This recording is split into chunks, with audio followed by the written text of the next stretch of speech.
कहने का अर्थ है कि वो परोक्ष में भी रहते हैं तो भी प्रत्यक्ष की अनुभूति करते हैं। हम तो उसी संग में वैसा का वैसा ही हूं जो संग में था। क्यों? क्योंकि संग में अनुशासित रहे हैं। जो व्यक्ति संग में अनुशासित नहीं रह पाता है तो फिर बाहर जाकर के तो और ही ढील हो जाती हैं। किसी व्यक्ति ने मुझसे पूछा था कि आप इतने शिष्यों को कैसे संभालते हो? मैंने कि मैं बिल्कुल भी नहीं संभालता हूँ, सभी अपने आप स्वयं संभले हैं, वे आज्ञानुशासित हैं तो अब सब संभले हुए हैं।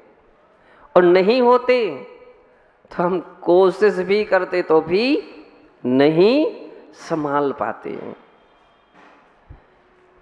गुरु किसी के पीछे पीछे नहीं घूम सकते। मतलब कल्पना करो इतने सारे शिष्य, अब हम किस किस के पीछे देखने जाएंगे कि इनकी सामायिक हो रही कि नहीं हो रही, इनका प्रतिकोण हो रहा कि नहीं, इनका स्वाध्याय हो रहा कि नहीं, और भी क्रियाएं हो रही कि नहीं।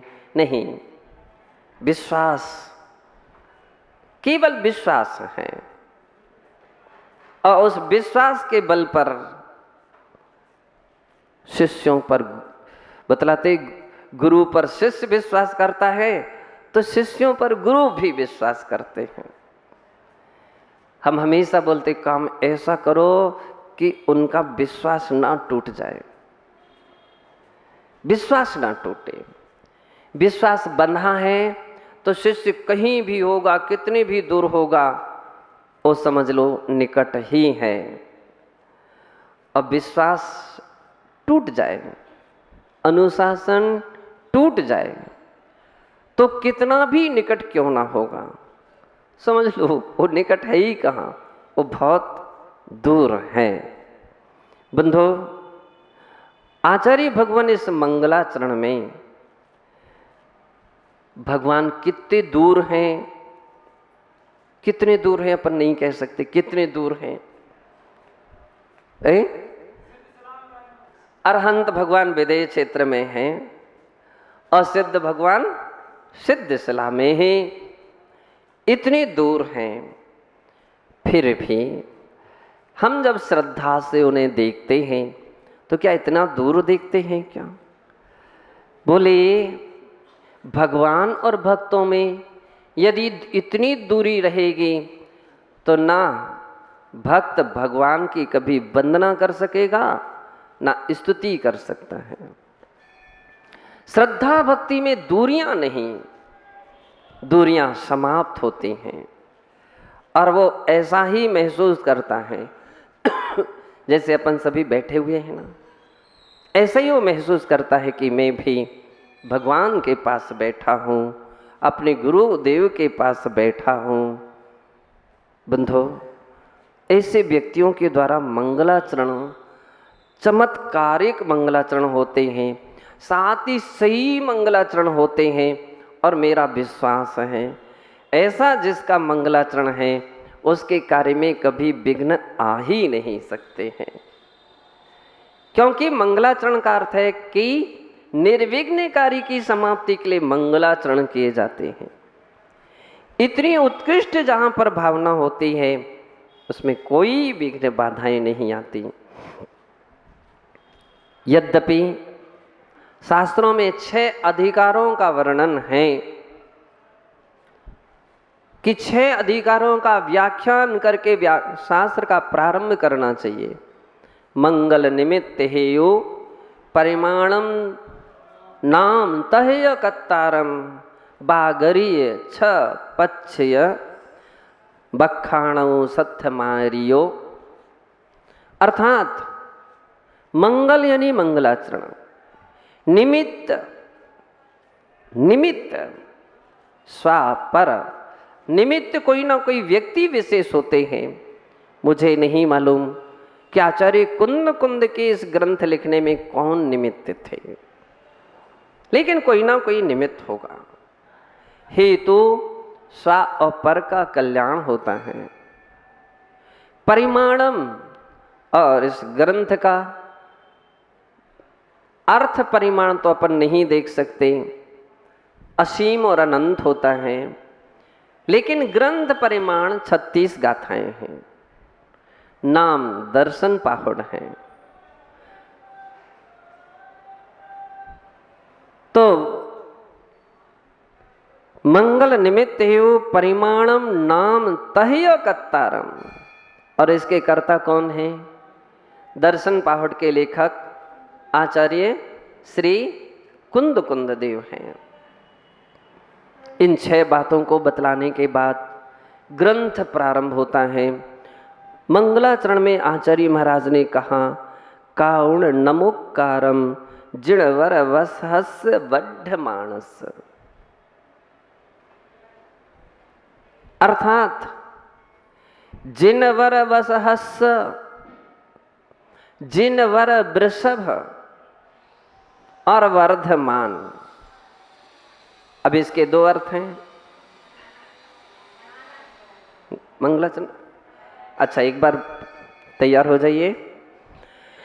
काउण नमोकारम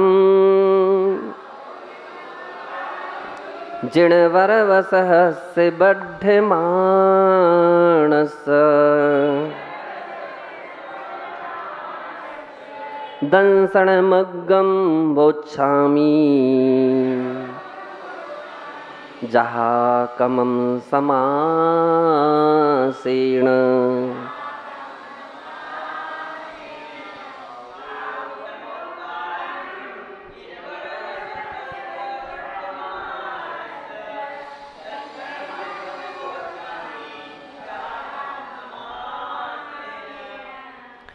बंधो, इस गाथा में आचार्य महाराज कहते हैं कि मैं जिनवर,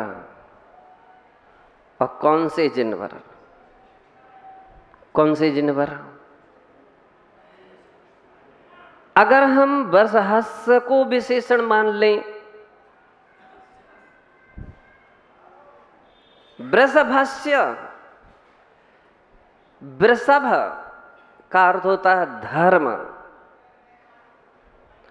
और धर्म से युक्त वर्धमान तीर्थंकर भगवान का जो नमस्कार है उसके लिए करके मैं ग्रंथ को कहूंगा। धर्म से युक्त वर्धमान थे। महावीर भगवान कैसे थे? धर्म से युक्त हैं। हम जब किसी के लिए नमस्कार करते हैं तो ऐसे ही सिर नहीं झुकाते हैं, और ऐसा ही सिर झुकाते रहे तो सिर झुकाना ही नहीं रहा। सिर हम झुकाते हैं तो कोई ना कोई गुणों को देख करके सिर झुकाते हैं, और यहाँ कोई ना कोई नहीं, पारमार्थिक परमार्थभूत गुण जो हैं उनको देख करके सिर झुकाते हैं। परमार्थभूत गुण क्या है? तो आचार्य कहते धर्म है वो। और धर्म क्या है? तो आचार्य श्री समंत्र भद्र स्वामी कहते हैं कि सच रत्नत्रय देशयामी समीचीनम धर्मम कर्म निवर्हणम संसार दुखता सत्वान यो धरत। जो संसार के दुखों से प्राणियों को निकाल करके उत्तम सुख में ले जा करके रखे वो धर्म। और धर्म क्या है? तो कहते सदृष्टि ज्ञान वृत्तानि धर्मम धर्मेश्वरा विदुः। धर्म के ईश्वर ने कहा कि जो सम्यक दर्शन, सम्यक ज्ञान और सम्यक चारित्र है वो धर्म है। बंधो, ऐसे धर्म से युक्त वर्धमान तीर्थंकर हैं। और दूसरी ओर यदि हम विशेषण धर्म को या वृषभस को हम विशेष बना लें और बड्ढमाण को हम विशेषण बना लें, तो जिनका रत्नत्रय वर्धमानता को प्राप्त हुआ था ऐसे ऋषभनाथ तीर्थंकर हैं। ऐसे कौन से तीर्थंकर हैं? ऋषभनाथ तीर्थंकर हैं। और यदि हम दोनों के लिए अलग अलग करके रख ले, ऋषभनाथ और वर्धमान दोनों तीर्थंकरों के लिए मैं नमस्कार करता हूँ, तो 2 तीर्थंकर आ गए। और यदि हम बीच में एक आदि शब्द समझ लीजिए, यहाँ वो क्या है, वो छिपा हुआ है, आदि शब्द लगा दें तो क्या हो जाएगा? वृषभादि वर्धमान। कितने तीर्थंकर हो गए? 24 तीर्थंकर भगवान हो गए। 24 तीर्थंकरों को मैं नमस्कार करता हूं। अथवा वृषभ यानी धर्म, रत्नत्रय धर्म और महावीर भगवान के लिए मैं नमस्कार करता हूं। अथवा धर्म के पथ पर चलने वाले और कैसे वर्धमान धर्म, वृद्धि को प्राप्त होने वाले, निरंतर जिनका धर्म वृद्धि को प्राप्त हो रहा है, ऐसे 5 परमेष्ठी आ गए। अरहंत भी हैं, सिद्ध भी हैं, आचार्य भी हैं, उपाध्याय भी हैं, साधु भी हैं। और यदि हम वृषभ वर्धमान, जिनका धर्म वर्धमान को प्राप्त हो चुका है, तो वे कौन से परमेष्ठी आ गए? नहीं, वे सिद्ध परमेष्ठी हो चुके हैं, धर्म को प्राप्त हो चुके हैं, वे वर्धमान जिनवर हैं। और ऐसे जिनवर वर्धमान स्वामी को नमोकारम काउणे, नमस्कार करके, और नमस्कार अपन यूं हो चाहे जैसे कर लेते हैं। कई बार लोगों को देखते हैं कि हाथ भगवान के सामने जोड़े हैं, वहाँ देख रहे हैं, और बीच में कोई पूछने लग जाए तो बात भी कर लेते हैं, हाँ ऐसा नहीं, ऐसा करना, वैसा करना, हाथ भी जुड़े हैं। क्या ये नमस्कार है? क्या नहीं है। नमस्कार तो कैसा होता है? नमहु त्रियोग संहारी के। उस मौके पर हमें योगों को संभालना चाहिए, मनोयोग को भी, वचन योग को भी और काय योग को भी। तीनों योगों को संभालता है जो व्यक्ति, कि उस काल में हम मन को यहाँ वहाँ नहीं ले जाएंगे, उस मौके पर अन्य कोई शब्द नहीं बोलेंगे, और शरीर को भी अन्यत्र यानी आँखों को नहीं ले जाएंगे, इशारा नहीं करेंगे। योग को संभाला है, वो नमस्कार कहा जाता है। और आचार्य कुंद कुंद देव तो ऐसे महान आचार्य हैं, वे त्रियोग को संभाल करके उन भगवान के लिए नमस्कार करके कहते हैं, प्रतिज्ञा करते हैं। एक ही गाथा में मंगलाचरण भी है और उसी गाथा में प्रतिज्ञा है कि मैं दंसन मग्गम बोच्छामी, दर्शन मार्ग को कहूँगा। पाहुड़ तो शब्द ही नहीं आया, क्या आया? दर्शन मग्गम, सम्यक दर्शन के मार्ग। मार्ग यानी क्या? मार्ग यानी आमतौर पर रास्ते को बोलते हैं, और दूसरी भाषा में मार्ग यानी उपाय, कारण। में दर्शन यानी सम्यक दर्शन का जो मार्ग है, सम्यक दर्शन पाने का जो उपाय है, उसको जहाँ कमम यथाक्रम कहूँगा। ऐसा नहीं कहीं का ईंट कहीं का रोड़ा, आधी बात कहीं की, आधी बात कहीं की, आधी कहीं की, नहीं। ये महान आचार्यों की विशेषता है।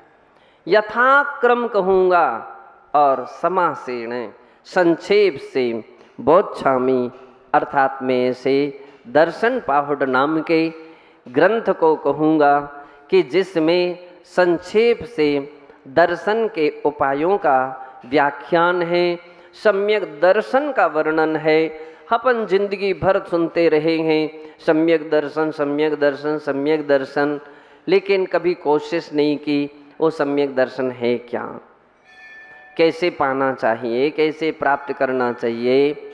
तो इन सारी बातों का इस 36 गाथाओं में आचार्य महाराज व्याख्यान करेंगे, अलग अलग अलग तरीके से अपने लिए उस दर्शन के विषय में समझाएंगे।